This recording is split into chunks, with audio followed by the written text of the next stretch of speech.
Bien, buenas tardes a todos. Sean bienvenidos a la presentación del libro Siete estudios sobre el cambio político, obra coordinada por el doctor Alberto Arellano Ríos. Y bueno, decir que esta presentación se da en el marco de la 12ª Feria Editorial de Colegios y Centros de Investigación. Y bueno, decir también que la mecánica consiste en lo siguiente: cada invitado tiene hasta 20 minutos para comentar esta obra. Después también el doctor Alberto Arellanos tendrá el respectivo tiempo para hacer sus observaciones. Y al final destinaremos también alrededor de 20 minutos para que el auditorio formule ya sea preguntas y comentarios alrededor de esta obra. Por lo tanto, les invito que vayan pensando qué tipo de comentarios o preguntas quieren externarle a los invitados. Y bueno, para iniciar, vamos a darle la palabra al doctor Héctor Samitis Gamboa. Él es profesor investigador de la Facultad de Ciencias Políticas y Sociales de la UNAM. Es miembro del Sistema Nacional de Investigadores Nivel 2. Él es licenciado en Ciencias Políticas y Administración Pública por la UNAM, en donde también obtuvo su maestría y su doctorado en Ciencia Política. Sus líneas de investigación son metodología para el análisis político, democracia, proceso de gobierno e instituciones políticas en México. Ha publicado diversos libros, capítulos de libros y artículos. Sus más recientes publicaciones son la coordinación de los libros Pacto por México, Agenda Legislativa y Reformas 2013-2014, publicado en 2015, y recientemente un balance de gestión gubernamental. Y bueno, sin más, le cedo la palabra al doctor Héctor Samitis. Bienvenido. Muchas gracias, doctor Sánchez. Buenas tardes a todos. Agradezco la invitación para comentar este libro, 7 estudios sobre el cambio político, que coordina el doctor Alberto Arellano Ríos. Quiero decir que se ha dicho que el cambio político y no la inmovilidad constituye la nota dominante en la historia mundial. De hecho, algunos autores señalan que el cambio político no es más que una modalidad de cambio social, y verdaderamente este es tan antiguo como la humanidad. Pero no es menos cierto que en el siglo XX, en especial en la segunda mitad, la aceleración de este cambio resultó evidente. ¿Quién contribuyó a ello? Bueno, pues nos enteramos por los medios de comunicación de masas, con las nuevas tecnologías, y nos dio la impresión cotidiana, hoy más que nunca, de una vertiginosa sucesión de acontecimientos en lo que alguna vez se denominó la aldea global, en la que ya un acontecimiento podía tener insospechadas repercusiones en personas o lugares que hasta hace mucho parecían remotos. Los 7 estudios sobre el cambio político presentados en el libro es una muestra clara de esto. Hay que decir que son producto de un seminario. Esto tiene un mayor valor académico, pues buscó darle un hilo conductor a estudios de casos, sobre todo en dimensiones diversas, en tiempos diversos y en situaciones diversas. Estamos hablando de países como el Líbano, Colombia, Bolivia, México y Jalisco, México. Coincido que los enfoques utilizados en los diferentes casos permiten, desde el punto de vista de la estrategia metodológica y la evidencia empírica mostrada, analizar y valorar los procesos de cambio político en diversas dimensiones. La introducción que hace el doctor Arellano es un esfuerzo teórico metodológico muy importante, y me hizo recordar aquel importante libro que escribió Samuel Huntington intitulado El orden político en las sociedades en cambio. Huntington fue uno de los principales analistas políticos del siglo XX pues consideró que las causas de la violencia e inestabilidad en los países en vías de desarrollo, en Asia, África, América Latina, radican en la lentitud a la hora de instaurar las instituciones políticas apropiadas para permitir el cambio social y también económico. El libro de Huntington es un cuidadoso estudio de las causas de los movimientos revolucionarios de la época, en la intervención también de los militares en la política, de las circunstancias que convierten a la reforma en un estímulo en aquellos momentos de la revolución, del papel de la corrupción también, del dilema entre reforma y libertad en las sociedades tradicionales, de la función de los partidos políticos y de la actividad de las organizaciones sociales.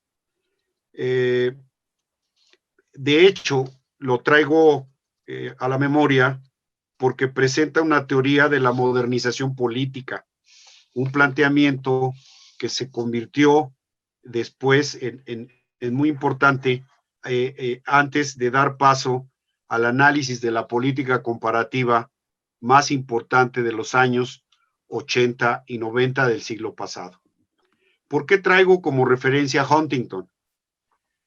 Pues es importante hacer referencia a los procesos de cambio y al orden político que se intenta imponer en estos procesos. Pero hay que subrayar, como ahora lo vemos en el libro que comentamos, que ya no se hace mucho referencia al cambio social. Es decir, se ha dejado de hablar del cambio social. Tampoco se hace referencia a la modernización, aunque hoy en día, es decir, al no hablar de modernización, las sociedades siguen pugnando por tener procesos de modernización, los cuales generaron muchas contradicciones o tenían contradicciones, y sus consecuencias en particular llevaron a la mayor contradicción, que fue ver si los países se desarrollaban. Hay que destacar entonces que los 7 estudios que comentamos refieren a algunos de ellos a conflictos entre diferencias o diferencias entre intereses y valores. Algunos de ellos no son precisamente violentos, pero sí los autores tratan de discutir el papel de la legitimidad de estos procesos. Y claro, en la última etapa que vivimos a finales del siglo XX, fueron las transiciones a la democracia desde un gobierno autoritario, que todavía en algunos momentos lo vemos, pero que ha dejado este ciclo como si hubiese sido un ciclo histórico o una ola democrática, como lo hubiera planteado Huntington. ¿Por qué lo subrayo? Bueno, se ha dejado de hablar de algunas de estas categorías, pero siguen los análisis, como es el caso de los libros, de los casos que comentamos, en donde se interpretan procesos y son muy importantes, ¿no? Claro, también uno al leer la introducción y al leer alguno de los capítulos, se da uno cuenta que ya no existen estas promesas que existieron todavía en las 2 o 3 décadas del siglo XX, como fue aquella en que los países en desarrollo se convertirían en países desarrollados o pasarían a formar parte del primer mundo. Hoy estamos inmersos en estudiar todos los problemas de la democracia, y en países como el nuestro tenemos que recordar a Norberto Bobbio cuando denomina al factor del poder invisible, refiriéndose al poder del crimen en algunas de sus expresiones. Es importante reconocer que algunos de estos casos que se estudian en el libro hablan de un tema que hoy en día es fundamental. Algunos autores lo califican la motricidad de los cambios en las formas de gobierno. Al leer el libro, no deja uno de tener la idea de que los resultados de los cambios, por ejemplo, son medidas contingentes. Las reformas que se hacen no tienen la efectividad que esperamos. Los cambios pareciera que son temporales, lo cual es importante recordarlo. Sobre todo, también observa uno que a pesar del esfuerzo sincrónico o diacrónico de los casos, se siguen pensando en regiones. Esto es fundamental. No podemos dejar de pensar en que las regiones son diferentes. Como dice el doctor Arellano, lo cito, habrá quien se quede en el plano del análisis político de los mismos u otros que vean un proceso antisistémico hacia el capitalismo global. Lo cierto es que se ha aprendido a rechazar el regreso de regímenes autoritarios o dictaduras militares. Sin embargo, la situación presente lleva a seguir analizando y reflexionando sobre los regímenes híbridos o democracias deficitarias, endebles o tropicales instaurados en la región.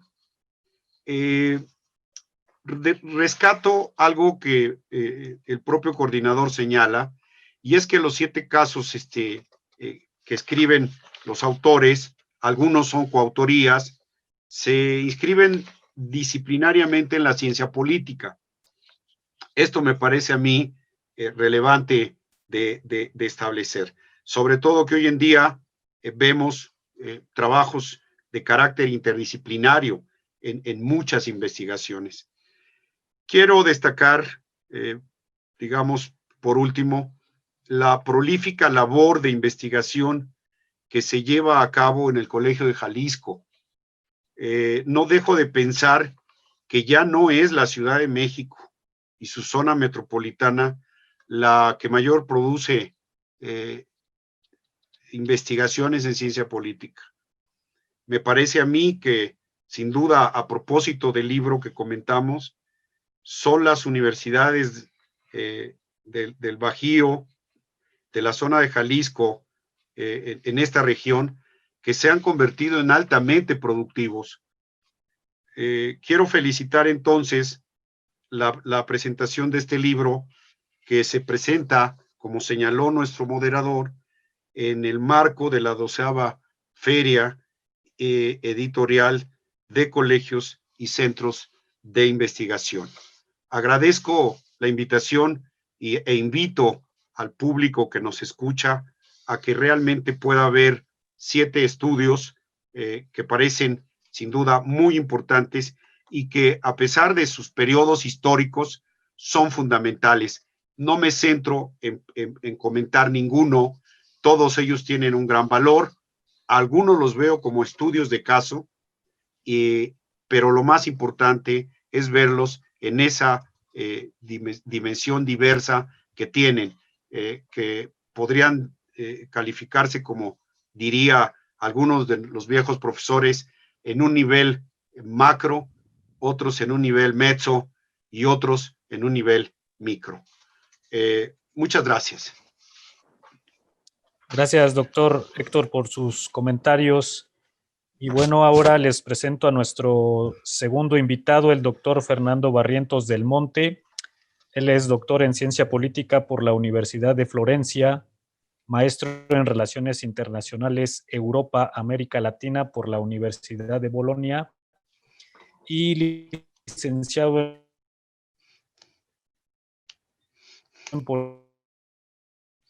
en Ciencia. Él es también miembro del Sistema Nacional de investigador en la Universidad de Guanajuato. También es profesor invitado en otras instituciones de prestigio.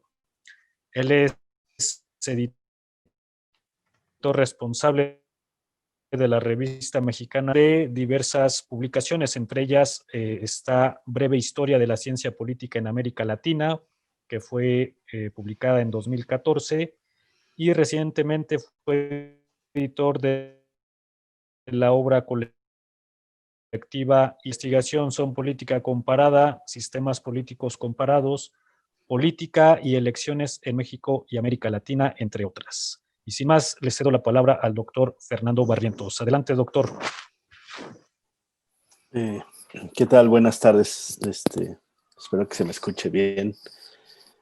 Bueno, primero, agradecer al doctor Alberto Arellano que nos haya invitado al doctor Héctor Samitis y a mí en lo personal a presentar un libro, sobre todo conociendo que el doctor Alberto Arellano es una persona pues muy trabajadora, lleva ya varias obras y eso se le debe reconocer. También decir que es complicado coordinar un libro siempre. Pueden haber muchos problemas más allá de la cotidianidad, de la coordinación precisamente entre autores, la relación con los editores, los formadores, etcétera, hasta la impresión. Y bueno, ahora en estos formatos electrónicos. Pero probablemente aquí la cuestión central que hay que rescatar o hay que señalar es que coordinar un libro siempre tiene el riesgo de la falta de homogeneidad, ¿no? Muchas veces así sucede, desafortunadamente. Pero la ventaja de esta obra que el profesor Arellano nos ha invitado, de esta obra que se llama 7 estudios sobre el cambio político, que incluso yo le hubiera como recomendación puesto otro título, porque precisamente algo que sí tiene es homogeneidad. Y cuando empecé a leer, decía, bueno, pues en 7 estudios como que parecería que son textos que están muy separados o que su relación es muy... no tienen mucha relación, pero en realidad sí la tienen. Y creo que la ventaja, y eso tiene que ver ahí, que el hilo conductor pues proviene de un seminario de investigación dentro del doctorado. Y creo que ese seminario le dio una homogeneidad muy interesante a los artículos. Creo yo que tiene 2 cosas. La primera es, primero, reflexionar sobre las transiciones políticas, lo hacen en diversos niveles, y retoman a varios autores, ¿no? Probablemente creo que el autor más citado ahí siga siendo Morlino, de hecho en alguna parte ahí lo señalan varias veces los autores, pero bueno, tiene que ver con la cuestión de las transiciones entre los regímenes, ¿no? Se centran en su mayoría algunos capítulos en el caso latinoamericano, efectivamente, ¿no? Hay uno que es de orden internacional, el de Mónica Pango, que trata sobre la transición desde un orden unipolar a uno multipolar en el surgimiento de los BRICS. Hay uno que tiene que ver con el análisis del régimen libanés a partir del acuerdo de Taif, ¿no? Y lo interesante es que hace Antonio Gil Fons, pues este análisis sobre las fuerzas de orden confesional y las dificultades para institucionalizar un régimen. Y él lo utiliza partiendo de la teoría neoinstitucionalista. Y después los siguientes capítulos tienen que ver uno con Colombia, uno con Bolivia, de los colegas Navarrete y Rosiles se centran en el texto, en las elecciones presidenciales en México a partir de la llegada del actual gobierno, del observador, y luego hay 2 estudios, digamos, locales, ¿no? El caso de Jalisco, con el propio profesor Alberto Arellano, y de Georgina Díaz sobre la relación entre Jalisco y los municipios, ¿no? O en este caso, está hablando con una comunidad. Pero lo interesante es esta línea argumentativa que va de una cuestión de una dimensión territorial, digamos, casi internacional, luego se va a unos casos internacionales hasta aterrizar en el caso mexicano y el caso local. Entonces, eso es interesante que hay una línea argumentativa y además que tiene que ver con las transiciones en los regímenes o dentro de los regímenes o el éxito o no éxito de las transiciones entre los regímenes y las diversas fases. Y precisamente eso lo dice el propio el profesor Arellano, que el punto de interés es valorar las transiciones y el cambio político en diferentes escalas o contextos con base en la literatura de corte politológico, como ya lo decía el doctor Héctor Samitis, ¿no? Que es un texto de corte politológico, y que el objeto, los objetos de estudio es la cuestión del régimen, ¿no? Teniendo como guía, ya decía yo hace rato, la cuestión de una literatura central, entre ellas la del profesor Leonardo Morlino. Lo que yo noto ahí en realidad también es una preocupación metodológica. Además de esta línea argumentativa en torno al cambio político, algo que me llamó la atención es una preocupación metodológica que a veces no ponemos atención, sobre todo cuando hacemos política comparada, o aunque ponemos atención, es una variable que no sabemos centrar exactamente, ¿no? Y por lo tanto, como que a pesar de que la tenemos ahí presente, no la, digamos, no la hacemos explícita. Y esta es la variable del tiempo, ¿no? Tomando en cuenta que hay muy pocos textos, al menos traducidos al español, sobre el tratamiento del tiempo, el famoso texto del profesor Bartolini, probablemente el texto también de Norberto Elías, pero hay muy pocos textos que hablen sobre el tiempo, el famoso libro de Fernand Braudel sobre la historia y las ciencias sociales.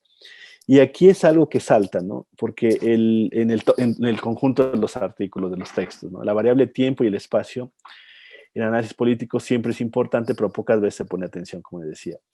Muchas veces confundimos entre tiempo, periodización e historia. De hecho, eso salta en los artículos, ¿no? Algunos hablan de periodización, otros hablan de un análisis historiográfico. Y bueno, los quienes estudiamos ciencia política no hacemos historia, nos apoyamos en la historia, como diría Maquiavelo, ¿no? Es nuestro laboratorio, también lo decía Gaetano Mosca, pero no somos historiadores. Tomamos variables políticas, las buscamos en la historia y con eso hacemos, digamos, generamos explicaciones. Entonces, lo mismo lo señala al inicio también el profesor Arellano, tienen que ver el uso de algunos conceptos como la diacronía, la sincronía, la coyuntura, el timing, la larga, la corta duración, la path dependence, ¿no? Pero también tienen que ver las cuestiones metodológicas a la delimitación del territorio, la región, la nación, el contexto internacional o mundial. Y luego esto se decanta o cae, digamos, en conceptos relativos a las estructuras, las instituciones, las organizaciones, los procesos. Es decir, lo interesante del libro es que se propone dos, digamos, uno del ámbito teórico y del estudio de los casos, y el otro del ámbito metodológico, de este tratamiento de la relación entre el tiempo y el espacio en diversos ámbitos, ¿no? Y ya una vez que hemos hablado del tiempo y el espacio, bueno, ahí ya vemos la cuestión de la dinámica de las transiciones en los regímenes políticos. Las grandes preguntas es de dónde vienen, dónde están y hacia dónde van.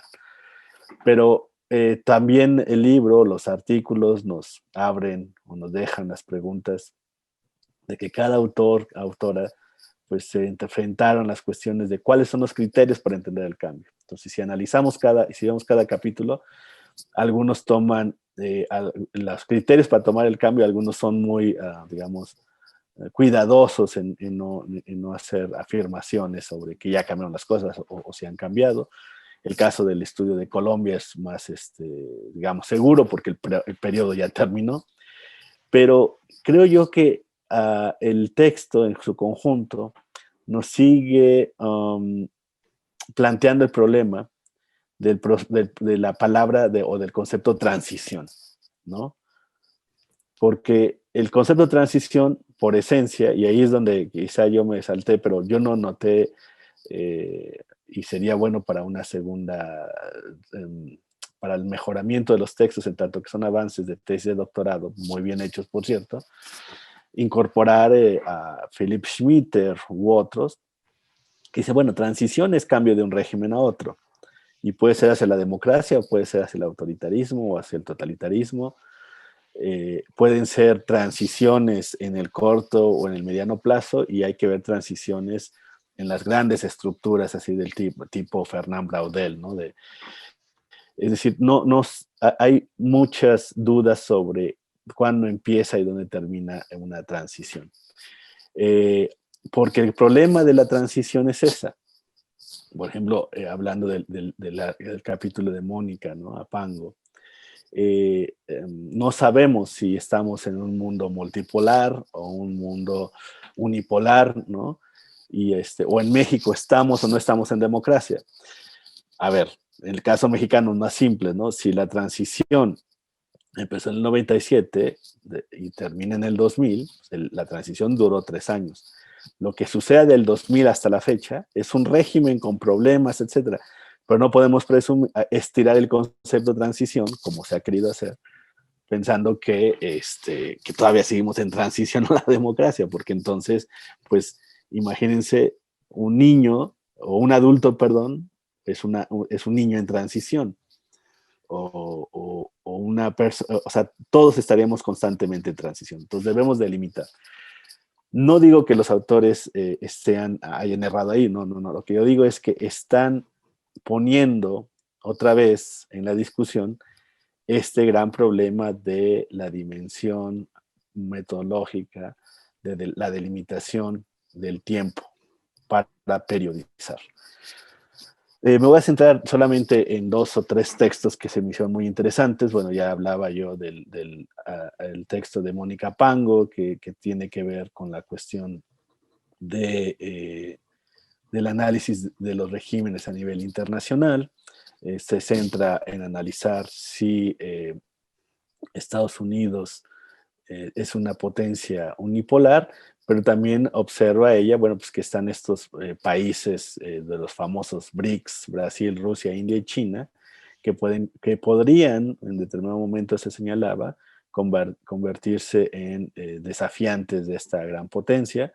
Al final de cuentas, el texto y la información que nos muestra la autora, pues señala que el único país que más o menos puede hacerle contrapeso y podríamos creer que estaríamos transitando a un régimen internacional de orden bipolar, pues es China, porque los otros países como que no parece ser, al menos en los datos que nos ofrece, aunque no sabemos el caso de Rusia, y habría que ver también pues el contexto el rol de la Unión Europea y otros países europeos. Aquí lo interesante del contexto internacional que nos propone la autora es que coincide con el resto de los textos, ¿no? Es decir, no solamente cambia el contexto internacional con este reequilibrio de poderes después de la desaparición de la URSS y el desquebrajamiento de todo el mundo soviético, sino que también va coincidiendo con las transiciones a la democracia en México y en general en América Latina, pero precisamente ahí entran los otros 2 casos de los cuales nos hablan, ¿no? El caso del Líbano, que parece ser que no ha logrado una estabilidad, pero también el caso de México y el caso de Bolivia, ¿no? Que ambos son uno entre tantos, pero ¿qué otros países también en ese mismo periodo, digamos, periodo de varios sucesos a nivel internacional, qué otros países? Bueno, pues también estuvo Ecuador, también estuvo Venezuela, también estuvo Argentina, ¿no? Todas estas olas de gobiernos de izquierda que se autodenominaron progresistas, ¿no? Que habría que ver por qué se llaman progresistas. Entonces, el texto en ese sentido va, digamos, encajando cada artículo. En el caso de Bolivia es muy interesante ver antes y después de la llegada del MAS al poder y los cambios que hubieron en el contexto boliviano, pero lo interesante es cómo se crea un régimen. Probablemente sea lo interesante del caso de Bolivia que estudia David de Anda. Y bueno, el texto de Juan Pablo Navarrete y Javier Rosiles, bueno, ellos son expertos en el tema de las izquierdas y de el PRD y Morena y el sistema presidencial. Y bueno, hacen una especie como de balance de la llegada del partido, un partido de izquierda por primera vez en México a la presidencia y sus consecuencias, ¿no? Entonces, ellos coinciden más o menos de que, pues sí están cambiando las cosas, pero no como la mayoría esperaría, y también es cierto que pues, está este jaloneo entre, digamos, políticas un poco reaccionarias, más parecidas a los de los años 70 que progresistas, ¿no? No quiero meterme en los casos de Jalisco, porque a pesar de que los conozco nada más de lejos, pero el caso que estudia precisamente el doctor Alberto Arellano, pues Jalisco siempre ha sido, como muchos estados, pero en determinado momento Jalisco fue muy interesante porque fue de esos primeros estados en donde empezaron las transiciones a nivel local, ¿no? Fue Baja California, fue Guanajuato y Jalisco fue en muy poco tiempo, pero en muy poco tiempo también se quedó 3 periodos el PAN, ¿no? Gobernando.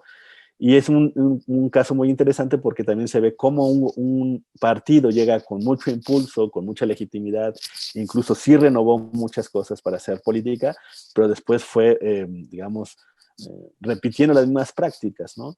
O peores prácticas probablemente, a un grado que llegó un desencanto con el proceso democrático en Jalisco y que permite la llegada de un nuevo gobernante que ahora, bueno, primero viene un periodo de gobiernos priistas, con un priista que probablemente fue empujado por el efecto arrastre de la llegada de Peña Nieto, pero este desencanto con el PAN y con el PRI, prácticamente casi en la misma sintonía a nivel nacional, pues aparece otro líder que es el actual gobernador, ¿no? Es decir, cómo los partidos tradicionales, también a nivel local, logran o llegan a desgastarse, y el desgaste de los partidos tradicionales pues le abre la puerta a liderazgos personalistas, aunque digamos montados en un rótulo de partido, movimiento, como es Movimiento Ciudadano en el caso de Jalisco, el Movimiento de Regeneración Nacional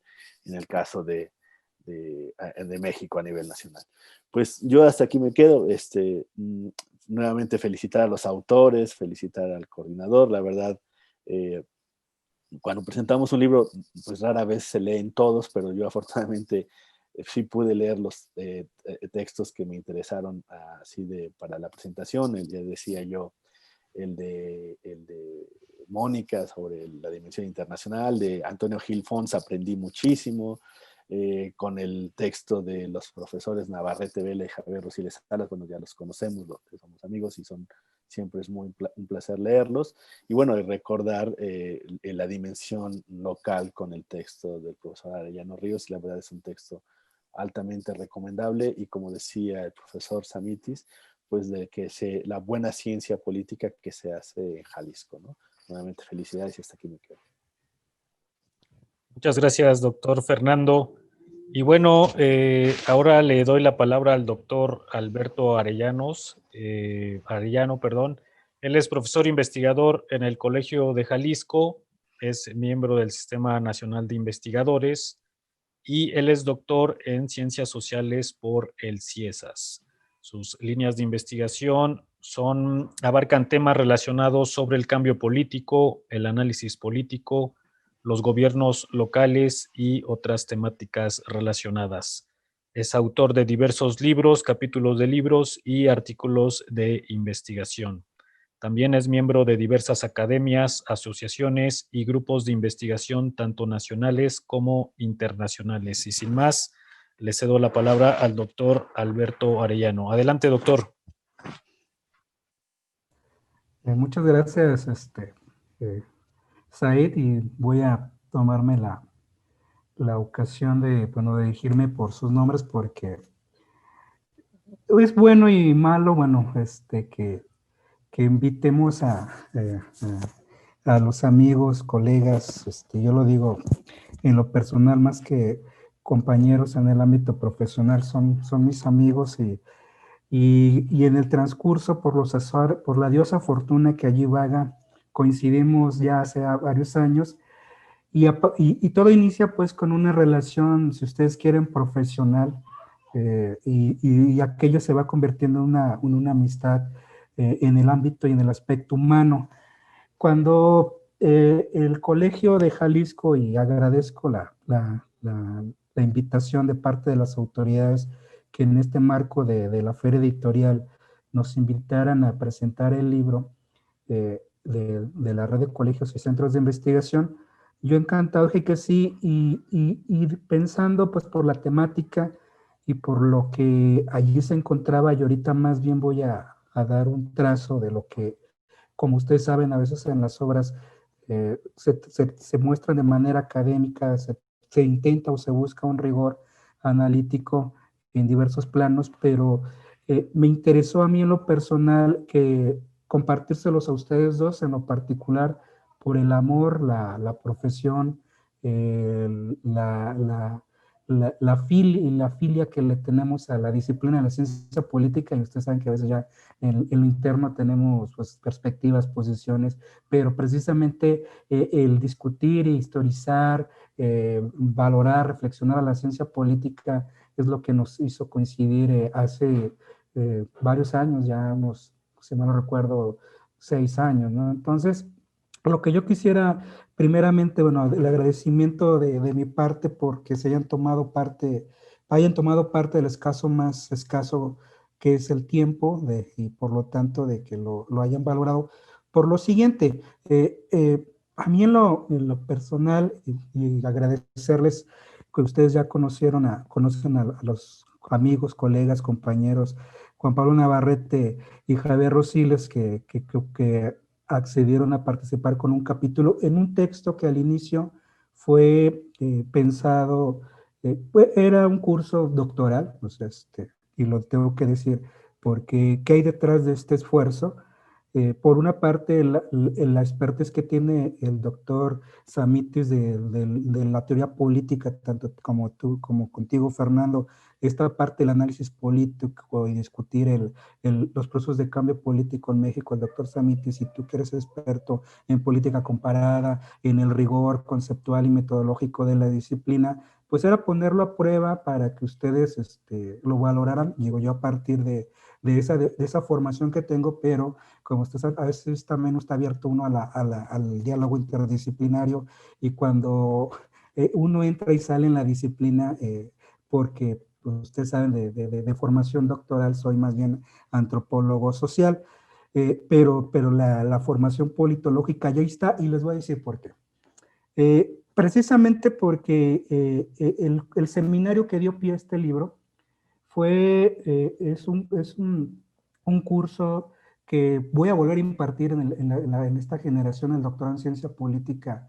de la Universidad de Guadalajara, y obviamente por lo que uno tiene como a lo largo de la vida, pues interesándose en las temáticas, en los de tesis doctorales y los temas de investigación.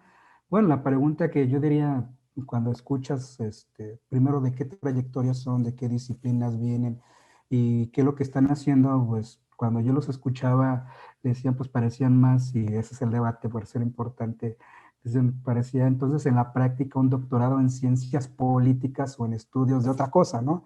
Entonces bueno, el reto que yo asumí con este seminario era decir, bueno, pues si van a obtener un doctorado en ciencia política, traten de demostrar, pues, obviamente el grupo era más amplio, pero quienes salieron de su zona de confort, porque muchos eran historiadores, sociólogos, o venían de otras disciplinas, y ya traen pues su speech o su formación, era bueno, pues entonces vamos a hacer ese esfuerzo categorial, conceptual, metodológico, para que si ustedes van a obtener el doctorado en ciencia política, sean doctores en ciencia política, y como a veces lo digo en tono de broma, hay que leer el santo oral, hay alcances, limitaciones, entonces ese era el esfuerzo de demostrarlo. Y precisamente en el análisis político siempre me ha preocupado a mí con el diálogo, con la historia y también con los antropólogos, como yo también lo hice, bueno, si yo venía de la ciencia política y hago un doctorado en antropología social, pues mi esfuerzo era leer a los antropólogos y meterme a todas estas discusiones desde los clásicos, Malinowski y hasta los postmodernos, ¿no? Entonces, en este sentido, era como llamar la atención, porque detrás de eso también, Fernando y el doctor Samitis, pues si hay un proyecto, una apuesta de institucionalizar la ciencia política, y de la que ustedes saben también me ha preocupado y ocupado, pues precisamente era, pues vamos a hacerlo porque el programa, como ustedes ya saben, también tenía problemas de diseño, plantas curriculares, programas, etcétera. Entonces, quienes no iniciamos en esa parte de ese proyecto y que vamos integrándonos de manera externa, es meterle pues esta parte del núcleo duro de la disciplina para que precisamente pues es un doctorado en ciencia política lo sea y precisamente haya todo pues toda esta cuestión de irradiar y que también se haga ciencia política fuera de la capital del país, como creo que en Guanajuato, San Luis Potosí y en Michoacán lo estamos haciendo y nos estamos llevando este apostolado, ¿no? Entonces, bajo esta idea, era agradecerle, por ejemplo, a David de Anda, que nos está escuchando, era pues, tiene esta partes contrahegemónicas de teorías críticas que están bien, pero era un poco meterlo a la discusión, pues, de esta parte institucionalizada, de estos sociólogos como Gina, que venían de estas partes territoriales y medioambientales, bueno, como telón de fondo en relación, en oposición a un gobierno, a un régimen, cómo se da esa interacción, como puede ser Antonio Gils, que es un historiador, que él es español, pues tratar de comprender cómo funciona el régimen libanés. Yo también aprendí, o sea, a final de cuentas, es un régimen sostenido por, como diríamos, con pincitas, pero más bien por elementos informales y por los grupos, que hay una forma que al final está dando estabilidad en el tiempo. El caso de Colombia, que lo acabas de citar, Fernando, Freddy Sierra es colombiano, que viene de la historia, y entonces con esta idea leer a Morlino para él fue como un eureka, entonces le trató le ayudó a comprender el caso, ¿no? En su mismo país, ¿no? Entonces, y en el caso de Mónica, que bueno, siendo politóloga, pero se va por esta relación de tipo de los sistemas mundo, de Wallerstein y todo, bueno, ya ves que si tú los ves como sistema y todo, pues hay mucha coherencia, pero pues generalmente no se ven los actores, los tiempos, y entonces era como decirle, bueno, yo no un cambio un cambio en el orden mundial. Ese era el reto, pero como bien tú acabas de hacer observaciones, precisiones y cuestionamientos, es trabajo para ellos que tendrían que seguir indagando porque están en la etapa formativa.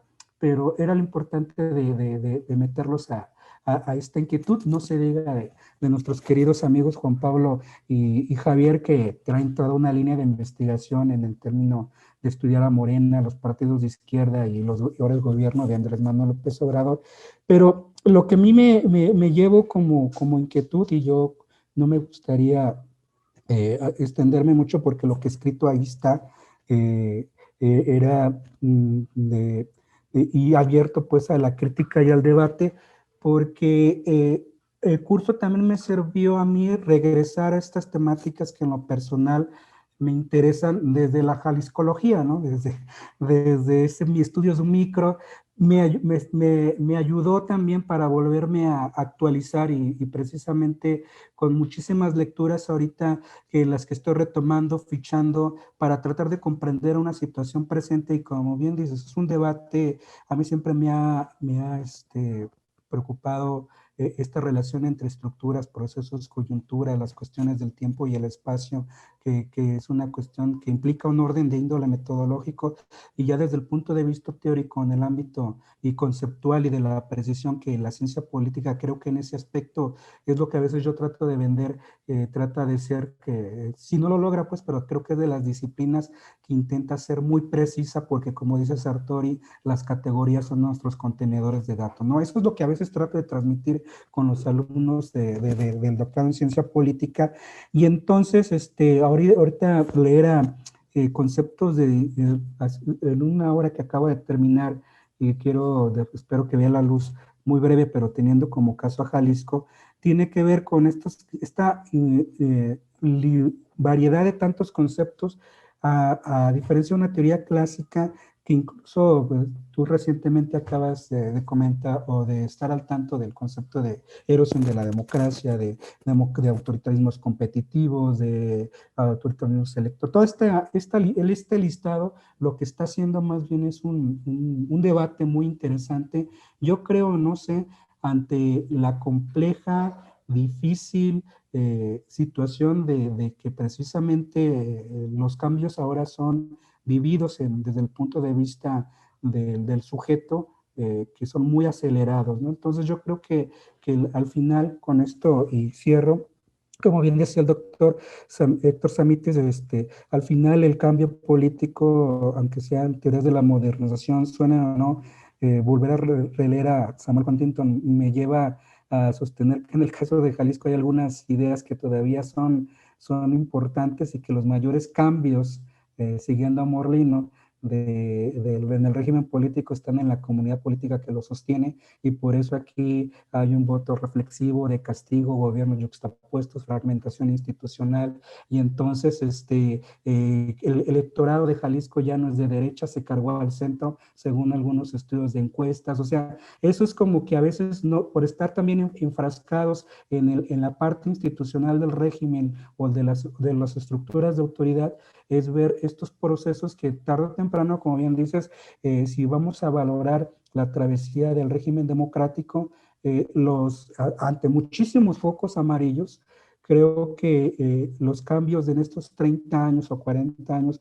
más importantes, no en todo el país, porque también no es homogéneo, o en algunas partes, de ahí resaltar la dimensión local y territorial en los procesos nacionales, esta comunidad política que lo sostiene, ¿no? Entonces, es decir, si vamos a sostener un régimen democrático sin demócratas, pues eso va a estar algo difícil, ¿no? Entonces, era lo que me gustó quería compartirles, y lo que acaban de comentar ambos me lo llevo de tarea, porque era importante someterlo para ustedes y que lo comentaran y cuestionaran y hacían observaciones, porque es más trabajo, más elementos para reflexionar, y desde aquí con este tipo de apostolado en los programas, y también con lo que venimos trabajando con ustedes, es seguir fortaleciendo a la ciencia política, ¿no? Entonces, en estos proyectos de mediano y largo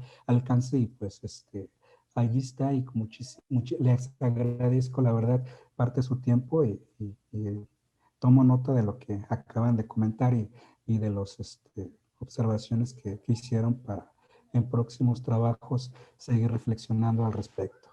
Sería todo lo que tendría que decir. Muchísimas gracias.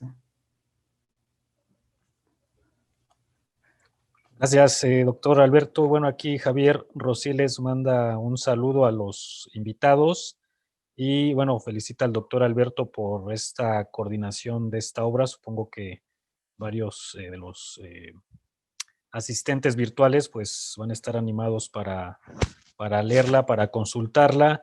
Y bueno, yo hice aquí brevemente algunos apuntes a partir de los comentarios que se hicieron. Uno de los temas que destaco, que me pareció interesante, fue el relacionado con el desencanto de la democracia, ¿no? Que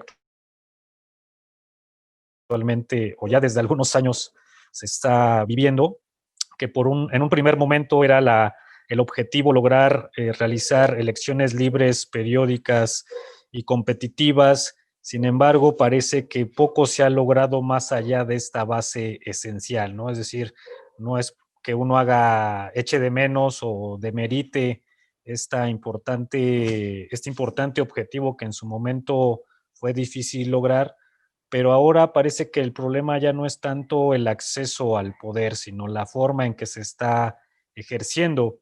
Y aunque se han registrado ciertos avances, por ejemplo, en el tema de la transparencia, en donde ahora ya podemos hacer solicitudes de información y claro, hay ciertas reservas, pero cosa que hace 20 o 30 años pues era impensable, ahora se puede hacer.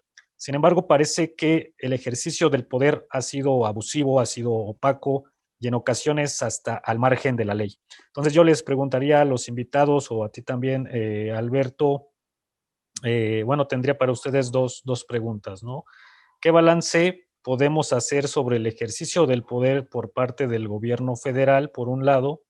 Y por otro lado, también no pasar por alto qué balance se puede hacer sobre precisamente el ejercicio del poder a nivel subnacional. Es decir, específicamente podemos hablar de los gobiernos estatales, ¿no? Para no tomar como partido por un nivel de gobierno, siento que han quedado a deber ambos niveles de gobierno a las demandas de los ciudadanos. Entonces, creo que sería interesante saber ustedes, a partir de su conocimiento, de su expertise, de las investigaciones que han realizado, ¿qué podemos reflexionar o qué tipo de respuestas tentativas podemos elaborar sobre estas cuestiones? No sé si alguien quiera iniciar.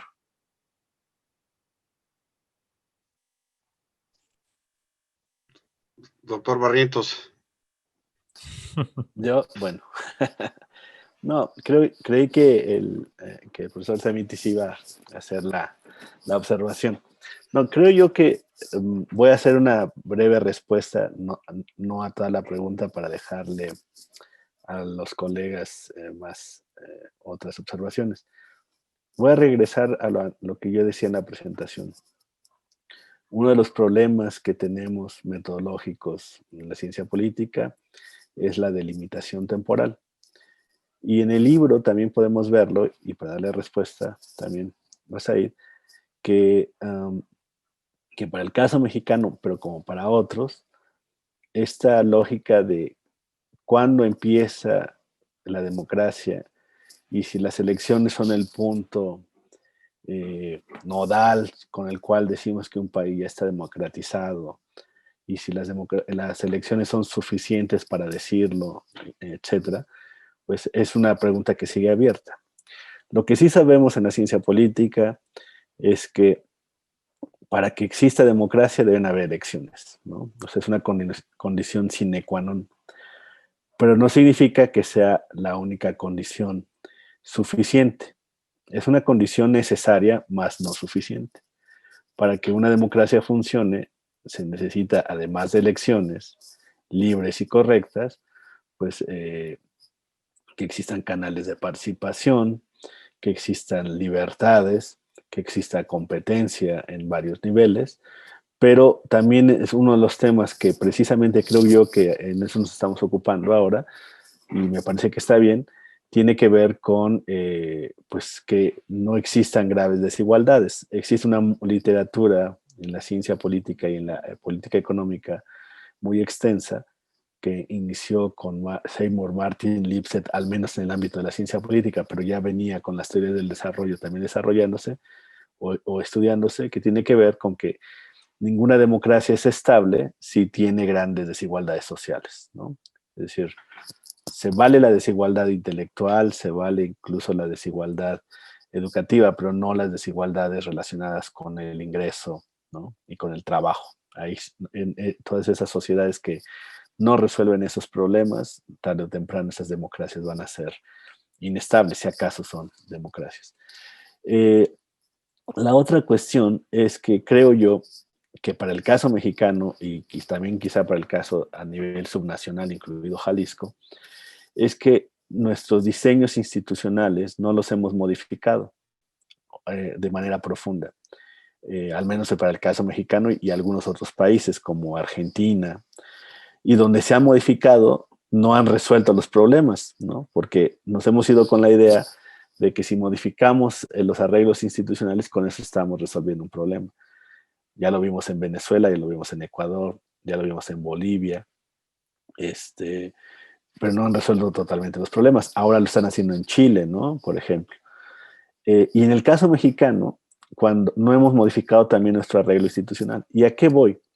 Regularmente lo que hemos observado es que las nuevas democracias, cuando modifican sus sistemas institucionales, no los modifican a fondo. Y voy a poner solamente 3 ejemplos. Ningún país ha puesto en duda el sistema presidencial. No me refiero al presidencialismo.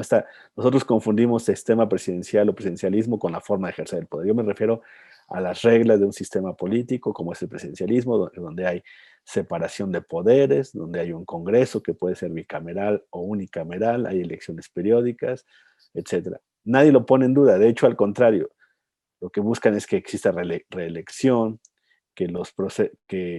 mi reelección continua, que no lo veo mal, pero no modificamos, por ejemplo, Y en el caso de México nunca nos hemos planteado, por ejemplo, modificar el sistema de elección de los diputados y los senadores, ¿no?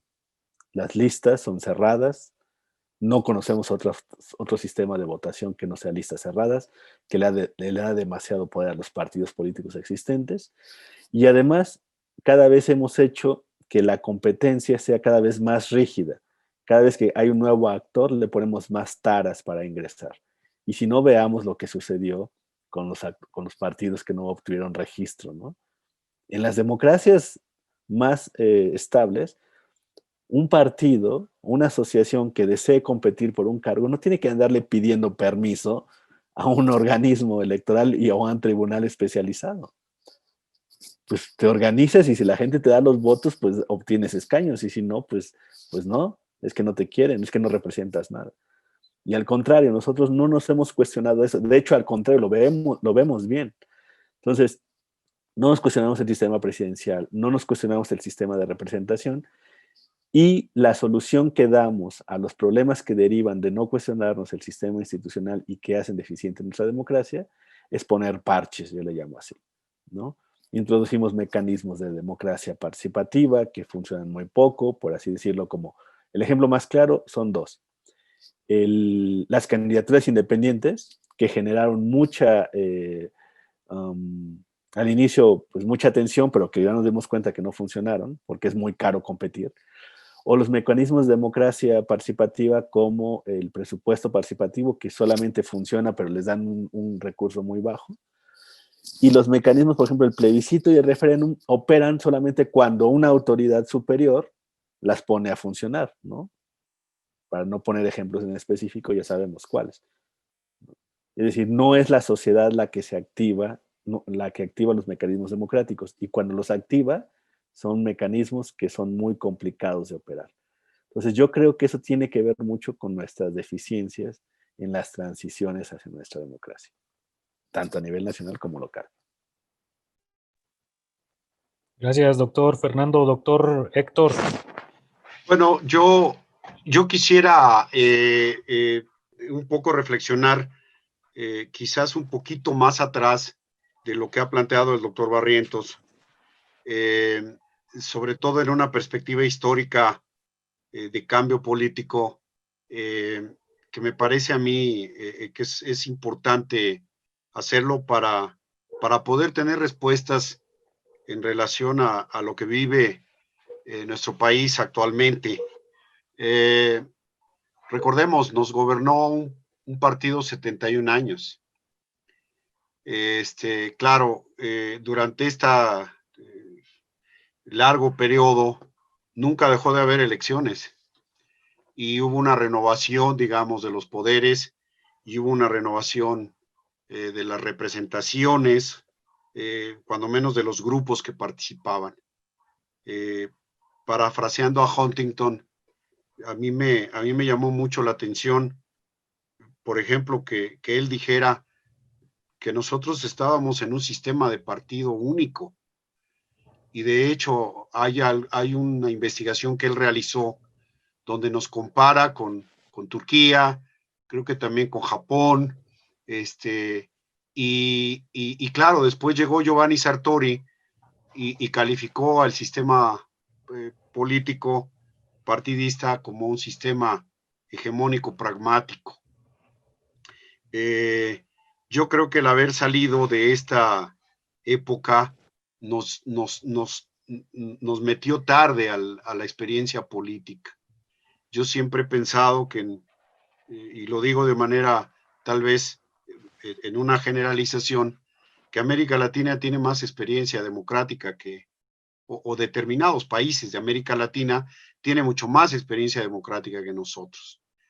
Entonces, el largo camino de reformas electorales e institucionales nos fue llevando justamente a un andamiaje institucional que de repente no se tocó en otros aspectos y que de algún modo siguió repitiendo los procesos de renovación y alternancia sin muchos cambios, ¿no? Si nosotros revisamos, yo incluso le diría al doctor Barrientos, bueno, lo único que nos ha faltado, digo, a propósito de su libro sobre la segunda vuelta electoral, lo único que nos ha faltado es que se instituya, pero fueron cambiando. Por ejemplo, bueno, estamos apenas experimentando, después de una década de debates, la reelección de legisladores, por ejemplo, ¿no? Entonces no se ha tocado el sistema de representación, salvo en determinadas situaciones críticas. Por ejemplo, les voy a decir, hace 6 años yo escuché a 3 grandes analistas decir que si por ellos fuera, deberíamos de tener un sistema parlamentario, ¿no?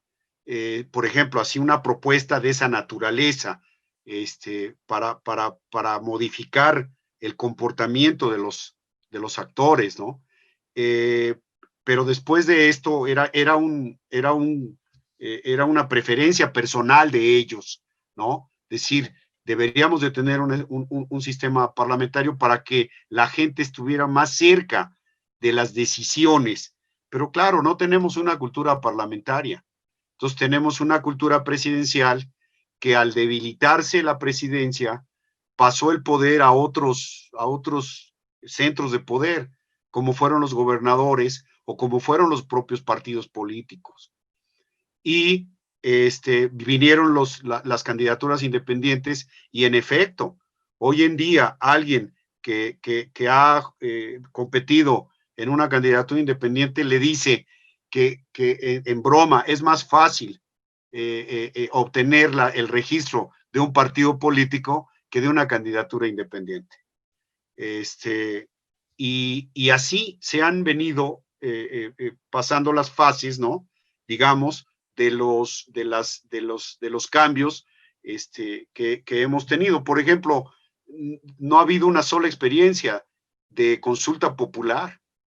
La única que va a tomar actualmente en el marco de la ley, claro, siempre y cuando ajusten algunas cosas, que lo va a hacer seguramente el gobierno de López Obrador, que va a ser empatar la elección del 2021 con la consulta del juicio a los expresidentes, ¿no? Es la primera vez que vamos a tener una consulta popular, cuando debíamos de haber experimentado previamente esto.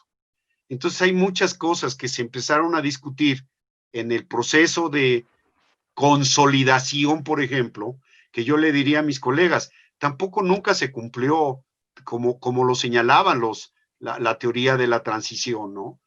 ¿Por qué? Porque en el caso mexicano, la alternancia había sido larga, como decía Fernando Barrientos, depende de la fecha que establezcamos en el cambio de un proceso a otro, ¿no? Y tenía que venir la construcción de instituciones. Y esas instituciones se fueron construyendo, pero fueron dejando la estructura básica del diseño institucional, de representación y del ejercicio del poder, ¿no? A tal grado que ahora nos encontramos, y yo diría de manera provocadora, por ejemplo, casos en los que, cuando la presidencia de la República actual dice que debe de haber una ley de salarios máximos, que nadie debe de ganar determinada cantidad de dinero en el servicio público, más allá de lo que gana el titular del Ejecutivo. Lo que nos dimos cuenta fue, y lo digo por muchos análisis que se hicieron, que la teoría de la división de poderes fue insuficiente para poder explicar lo que estaba sucediendo. Y todavía el asunto no se resuelve, sigue en tribunales, diríamos, ¿no? Sigue el litigio de esto. Ahora, ¿cuándo se planteó la ley de salarios máximos? Solo lo abro como un ejemplo. Pues no fue hace 2 años. Se planteó desde la época de Felipe Calderón, se empezó a discutir, y en la época de Enrique Peña Nieto se paró en la Cámara, no avanzó. Entonces, frente a una decisión de facto de reducir el salario en algunos casos muy alto, de funcionarios públicos, se entra a un conflicto institucional que polariza, ¿no?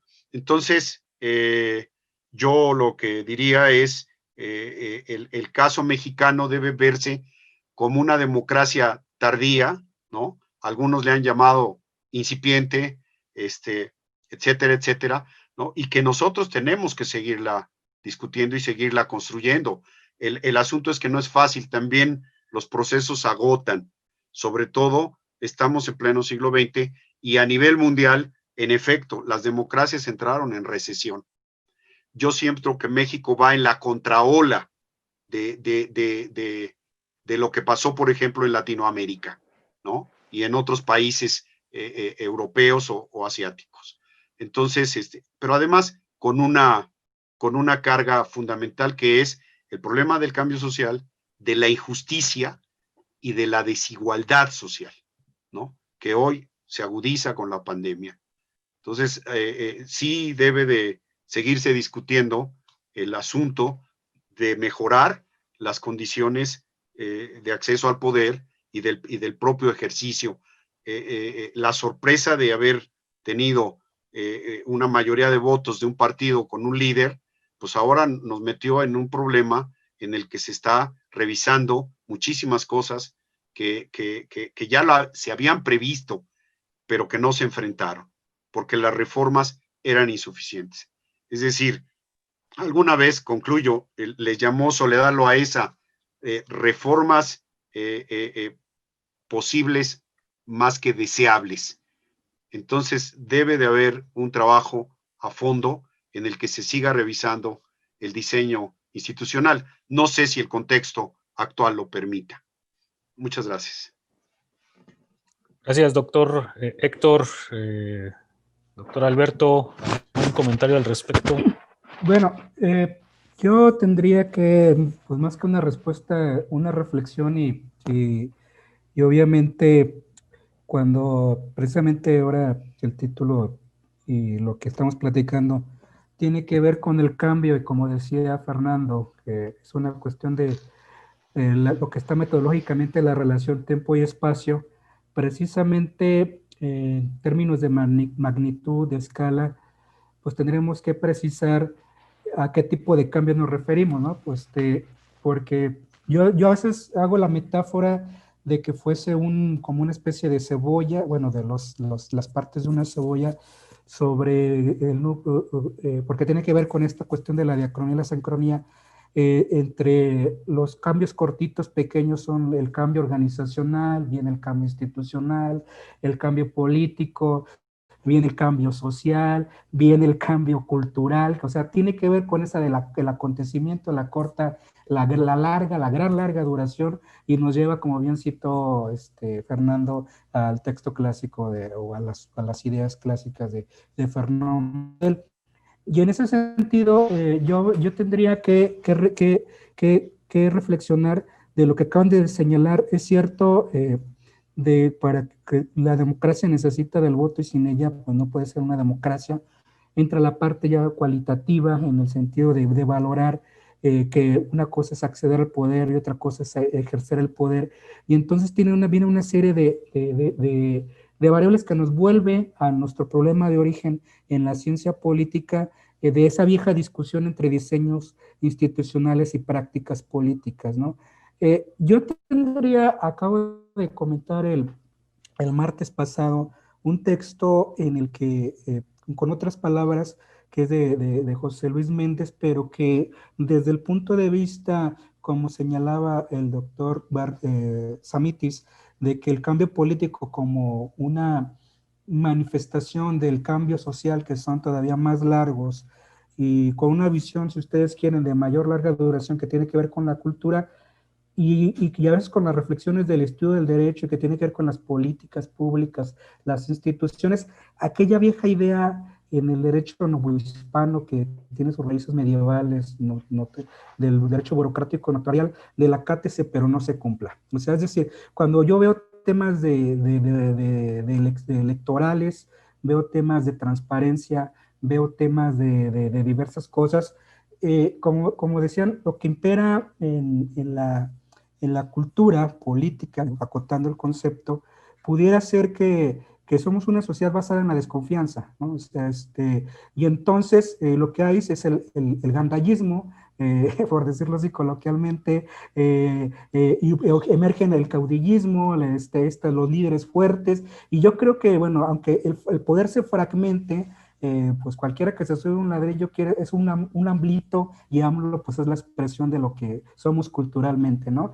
Entonces, en esta historia de larga duración, lo que hemos encontrado como telón de fondo, bueno, pues podemos hacer esta historia de la cátese, pero no se cumpla, un círculo vicioso en el que estamos entre, por un lado, en términos políticos, o sea, esa vieja relación entre política y administración, que es una relación analítica o separación analítica, más no sociológica, porque van juntas, que la planteaba Woodrow Wilson, en que por un lado tenemos en términos políticos, decía José Luis Méndez, una sobreburocratización estructural, es decir, que al final de cuentas lo que diga el político se tiene que hacer, pero por el otro lado tenemos una subburocratización de la conducta, y de ahí estamos con esta vieja discusión en las teorías o las tecnologías administrativas de la discrecionalidad, del apego al reglamento, ¿no? Y por eso somos sociedades muy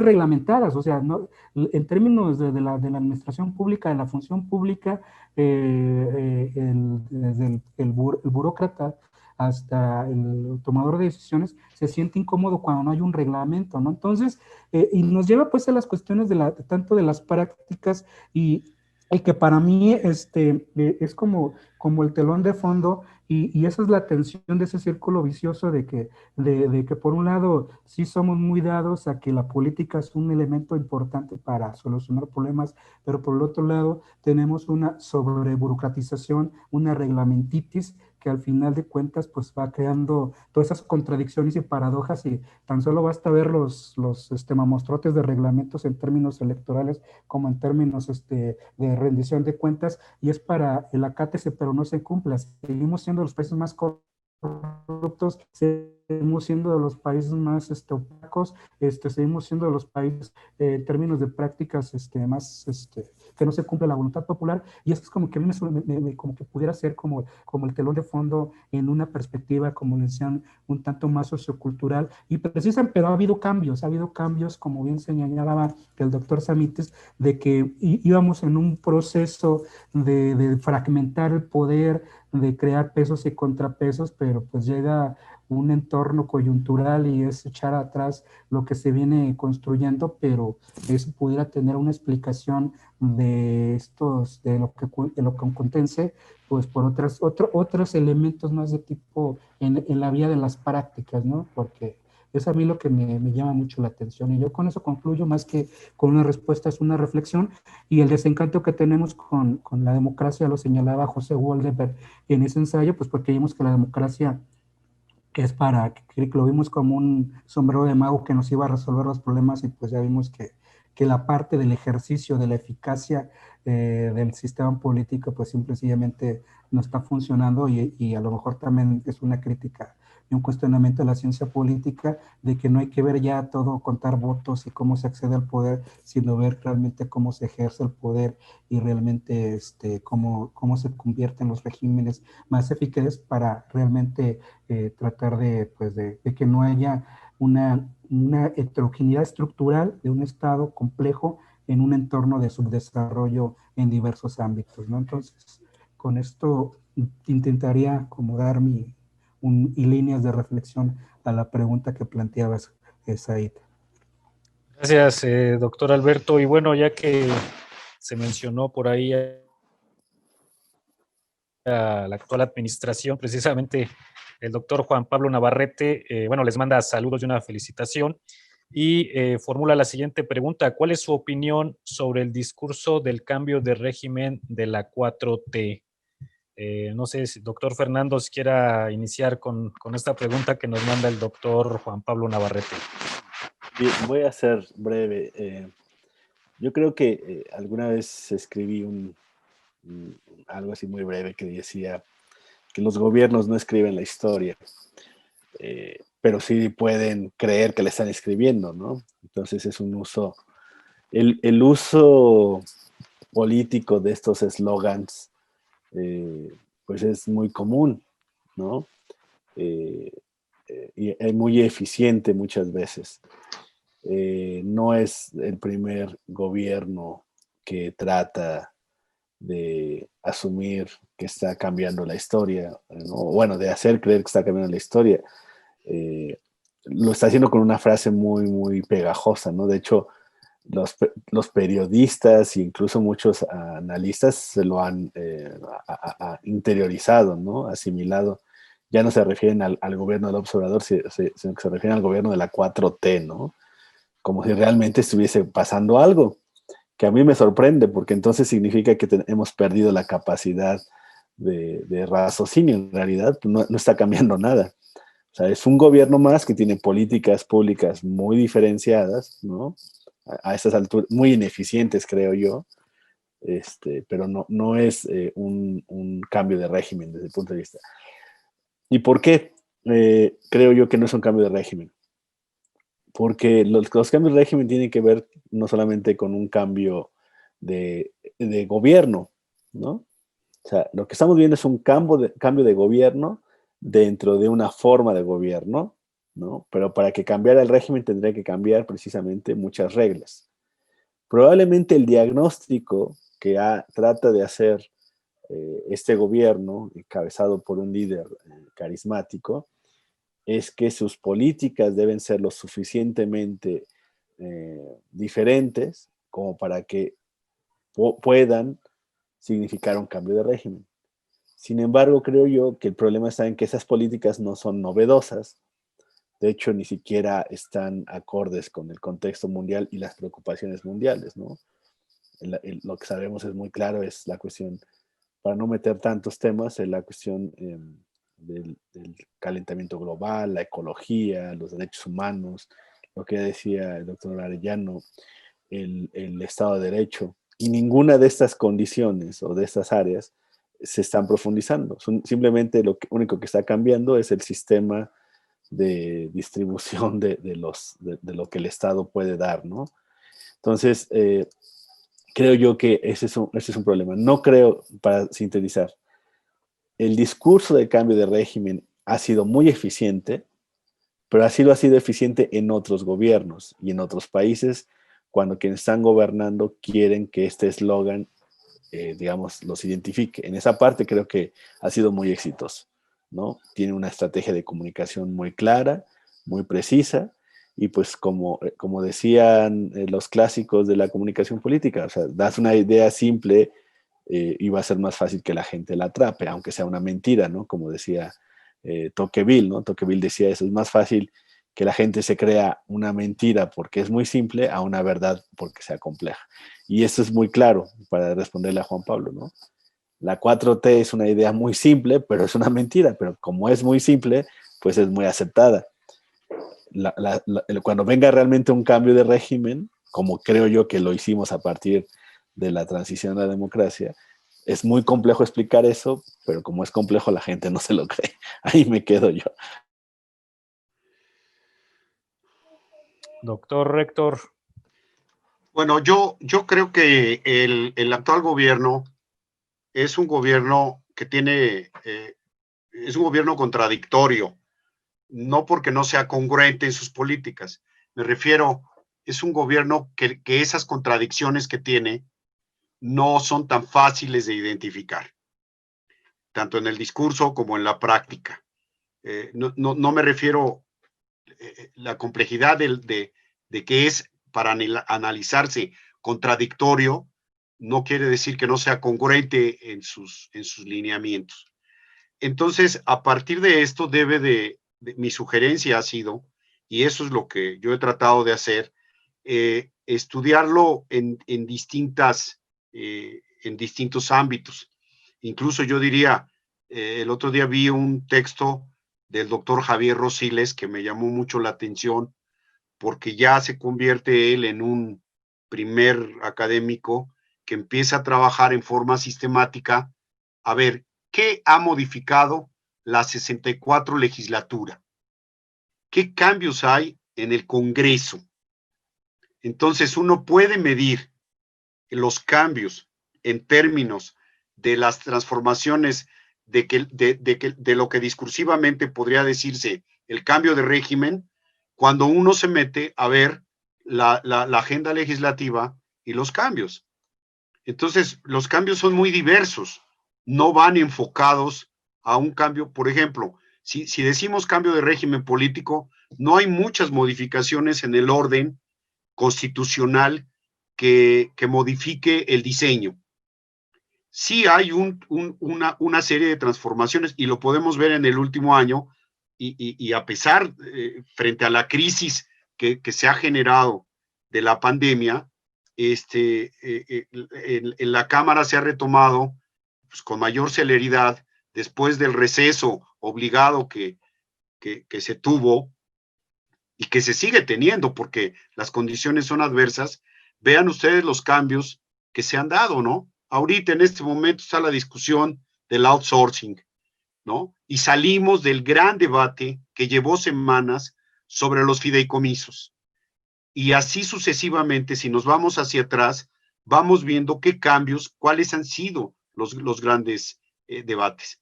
La oposición ha tratado de dar su mejor esfuerzo, ¿no? Y han hecho las negociaciones que han considerado básicas, pero el cambio de régimen se mide, desde mi punto de vista, en este momento, a través de las transformaciones constitucionales que ha hecho el Congreso. Entonces, el centro, el motor de las transformaciones es la Cámara de Diputados y la Cámara de Senadores. No hay que verla como una mayoría, porque incluso, es decir, como una mayoría cerrada, monolítica, porque aun cuando tiene mayoría el actual gobierno, internamente tienen dificultades para acordarlo, ¿no? Más allá de sus aliados y de que sus aliados se mueven, pues también con el chantaje. Me refiero a los partidos pequeños que se han convertido de facto en un gobierno de coalición, ¿no? Incluso no como se había diseñado previamente. Es decir, no pudimos llegar a formar realmente el diseño de un gobierno de coalición, pero los partidos firman coaliciones legislativas y ahí se mantienen, ¿no? Morena propuso la firma de una coalición con el PT, con el PBM, con Encuentro Social, etcétera, ¿no? Y ahí están los diputados. Entonces, veamos esos movimientos que hay, y yo concluiría diciendo muy concreto, tenemos que ver al régimen en distintos órdenes, y uno de ellos es las transformaciones que se han dado a nivel legislativo. Me parece que se debe de seguir estudiando. Lo que pasa es que muchos de los autores, de los politólogos, de los analistas que lo hacían tradicionalmente, lo han dejado de hacer, porque han entrado también a una discusión de criticar al gobierno, de enfrentarlo desde otras formas, ¿no? Y también hay que reconocerlo, se va configurando ya una oposición en distintos ámbitos que en el momento más oportuno, que van a ser las elecciones del próximo año, vamos a ver cómo van a actuar. Entonces, en efecto, cambio de régimen político no hay. Hay una serie de transformaciones en políticas públicas, reorientación del gasto, austeridad, impulso al programa de infraestructura, etcétera, etcétera, ¿no? Claro que se ha agudizado con el asunto de la pandemia, que todavía no vemos los resultados, me refiero, y las implicaciones que ya este gobierno no va a dejar de tener a lo largo de lo que le queda. Me parece a mí que el proceso va a ser difícil y va a ser muy complejo, pero sobre él tenemos que seguir analizando, y el gobierno va a tener que seguir su proceso hasta donde sus alcances se lo permitan. Esa sería mi opinión. Gracias, doctor Héctor. Y doctor Alberto Arellano, adelante. Una pregunta muy futurista, ¿no? En el sentido que si hay cambio de régimen, pues yo creo, como ocurre en las ciencias sociales, vamos detrás de los hechos, Pero precisamente yo, bueno, en términos de una reflexión, opinión en el acontecer y en la coyuntura, estoy de acuerdo con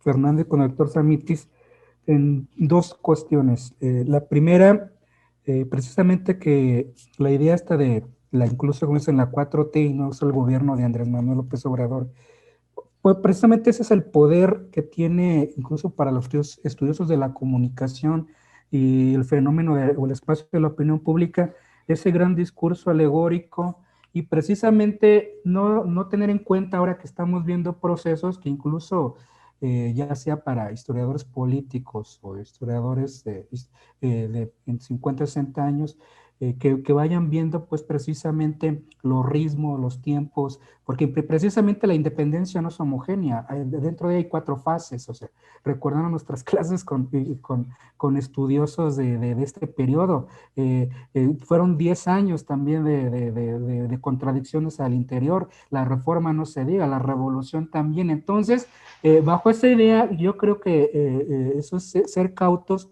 y es como a lo mejor así como analista políticos, y un poco de rigor conceptual y metodológico, sí es cuestionar y decirles, a ver, bajémosle pues a esta alegoría, a este ímpetu. Lo que sí hay, yo diría, bueno, y porque a lo mejor puede haber conceptos más concisos. Por un lado, recordando a Alberto Asís, venimos de un proceso de desdemocratización, de desencanto con la democracia, eso es obvio, por las promesas incumplidas de los gobiernos ya en la alternancia, en la transición, y que no alcanzamos la consolidación. Hay un realineamiento electoral, o sea, nuevas fuerzas políticas que cuestionan a los partidos tradicionales, y precisamente un gobierno que precisamente a mí me llama la atención que el poder precisamente, que son embestidas discursivas, políticas, o que cuando quiere desmantelar instituciones, son con reformas a modo, son con presiones o relaciones informales a estas, al sistema de pesos y contrapesos, a los partidos, pero lo que es más importante para mí es, por ejemplo, lo que yo ya diría más bien desde el ámbito de las políticas públicas, que coincido con ellos, son desastrosas en términos técnicos, y de allá no quisiéramos ver el desdén que tienen al conocimiento y a todos estos elementos que se venían fortaleciendo en la administración pública. Es una especie de ejecutivismo administrativo. Si el señor dice algo, la administración pública hace para que se haga lo que él dice, aunque no haya reglas de operación, se atente contra la ley, etcétera. Pero lo que sí en términos de prácticas es que estamos viendo una centralización con el uso del presupuesto en términos políticos, el resurgimiento de viejas prácticas, y entonces alguien que se quiere colocar en la punta de la pirámide o en el centro político, a lo mejor con otras ideas que cambio de régimen todavía no sabemos, pero sí se está en otros conceptos erosionando la democracia, o precisamente pudiera ser, en términos de otros autores, un autoritarismo competitivo o una autocracia electoral, ¿no? Entonces, yo creo que al final estas serían como las primeras impresiones, y sí bajarle un poquito más a este gran discurso alegórico que tiene el actual gobierno, que solamente le corresponde, pues lo podemos saber en el mediano plazo. Gracias, doctor Alberto. Y bueno, antes de finalizar, no sé si alguno de ustedes quiera hacer algún comentario final sobre el texto. Adelante. No, pues, perdón que tomen la palabra, pero bueno, felicitar a Alberto, felicitar a los autores. Es un texto, la verdad, como decía al inicio, que tiene esta, que parecería o sea, saltaron muy bien esta dificultad de hacer un análisis coherente. A partir precisamente, ya nos explicaba Alberto, o sea, que a pesar de la diversidad de temas, se nota que hay un hilo teórico, metodológico muy interesante, que nos permite observar precisamente la cuestión de los cambios, ¿no?, dentro de diversos regímenes. Y ahí yo diría, otra vez apuntando un poco al comentario, cuando hay una transformación, cuando hay un cambio de régimen, sería cambiar de una democracia a otra democracia, o de una democracia o a una no democracia, o de una democracia a un autoritarismo, a un totalitarismo, ¿no? Si lo que se quisiera ver es un cambio de una democracia hacia otra democracia, pues se tendrían que cambiar muchos factores más allá de las políticas públicas, ¿no? Las políticas públicas no necesariamente cambian a un régimen. Las políticas públicas, el cambio de políticas públicas es propiamente una capacidad que tienen los gobiernos de diverso signo. Y el ejemplo más claro es pues, probablemente lo que nos dejan ver algunos de los textos, ¿no? Que tienen que ver, por ejemplo, el último, ¿no?, que tiene que ver con la relación entre un conflicto con una comunidad, ¿no? Es decir, si esto tiene éxito o no tiene éxito, o las cuestiones incluso culturales que nos muestra el texto sobre el Líbano y demás. Entonces, felicitar de nuevo a Alberto y los autores, que la verdad, yo en lo personal, en los textos que yo leí aprendí mucho, y eso siempre se agradece cuando nos invitan a presentar un libro. Gracias, y gracias al Colegio de Jalisco. Gracias, doctor Fernando. Doctor Héctor, adelante. Yo me sumo a la felicitación. Yo aprendí alguna vez de un gran profesor del Colegio de México, conocer tal o cual libro es cuestión de azar, y a pesar de los buscadores electrónicos que hay. Siempre pienso que la producción que hay, por ejemplo, en estos 7 estudios, 7 casos, son muy importantes para aquellos que estén interesados en esos temas. Yo quiero decirlo, y no es ningún halago al doctor Arellano, pero ahora yo conozco más de Jalisco a través de lo que escribe él, de lo que opina, de lo que yo veo en nuestro contacto en la red social, y estoy pendiente de lo que está sucediendo, porque es una voz analítica y crítica, ¿no? Pero creo yo que aquellos que estén interesados en el Líbano, aquellos que estén interesados en conocer Colombia, yo participé en un jurado doctoral sobre justamente la captura del Estado colombiano y el problema de la corrupción y de la ausencia de una democracia desarrollada en Colombia. Bueno, pues este texto me ayudó a clarificar por qué hay ciertos países que no es sencillo que nosotros podamos comprender o entender, ¿no? Ahora, el debate en Bolivia es muy importante. Ese texto que se ha escrito ahí pues es fundamental para comprender qué es lo que está pasando, ¿no? Lo mismo en su momento a nivel internacional, con los BRICS, y a nivel de una localidad, en su momento, ¿no? Frente a un movimiento de una comunidad, cuando se opone a una presa, ¿no? Y ver cuáles son los resultados de un conflicto en medio de una sociedad que está también defendiendo sus intereses locales y sus expectativas de participación. Entonces, yo creo que siempre es bueno encontrarse un buen trabajo sobre lo que uno está interesado y profundizar en él. Hay ocasiones que por azar esa contribución le ayuda a enriquecer una investigación mayor. Y creo que en eso contribuyen los libros como el que hemos comentado hoy. Y felicidades a los autores, y pues hay que seguir adelante. Muchas gracias. Gracias, doctor Héctor. Doctor Alberto. No, yo solamente agradecerles, y pues seguimos siendo amigos, colegas, y vamos en las mismas andanzas, y pues yo encantado de agradecer sus comentarios. Tomé notas me llevo como ideas para reflexionar, y precisamente compañeros de andanzas en como esas cuestiones azarosas que nos hicieron coincidir. Y reitero y finalmente concluyo que mi aprecio, admiración, profesionalmente, pero también ya de manera personal por la calidez humana que todos ustedes tienen. Muchísimas gracias, y pues buenas noches. Bueno, gracias. A nombre del Colegio de Jalisco y sus autoridades, quiero agradecer a nuestros invitados que hayan participado en este evento con sus comentarios.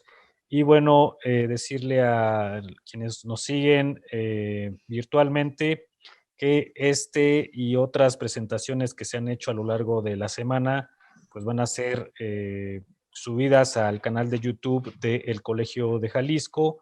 Y finalmente invitarlos para el día 27 de noviembre a la presentación del libro Memoria de un corazón ausente, en el cual pues se habla del tema de las personas desaparecidas. Nada más también señalar que a nuestros invitados se les hará llegar su constancia respectiva en los próximos días. Y bueno, de mi parte sería todo. Nuevamente agradecer su presencia y estamos en contacto por lo menos virtualmente. Saludos y abrazo a todos.